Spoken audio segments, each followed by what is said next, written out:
Ilang araw bago ang pagsalubong sa bagong taon, maagang pumila ang mga pasahero sa mga bus terminal sa Cubao para makakuha pa ng tiket dahil fully booked na ang ilang mga biyahe.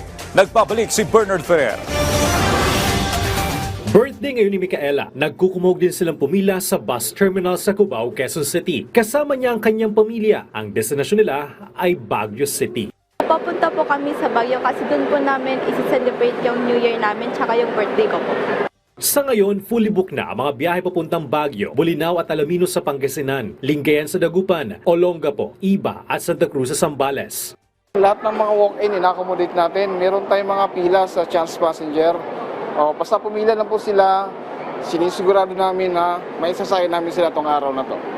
Ngayong araw, inaasahan ng 7,000 pasahero sa bus terminal sa Cubao, habang mula December 30 ay mahigit 20,000 pasahero inaasang uuwi sa lalawigan para salubungin ang pagpapalit ng taon. Tiniyak naman ng pamuno ng bus company na nasa kondisyon ang lahat ng kanilang bus, gayon din ang kanilang mga driver. Pinapayo ng mga pasahero na sumunod sa pinatutupad na panuntunan ng bus terminal. Mainam din kung magbabaon sila ng tubig at pagkain sakali ma-traffic sa daan. Mahigpit ang pinatutupad na seguridad sa bus terminal kung saan may mga nakadeploy na pulis. Bernard Ferrer para sa Pambansang TV sa Bagong Pilipinas.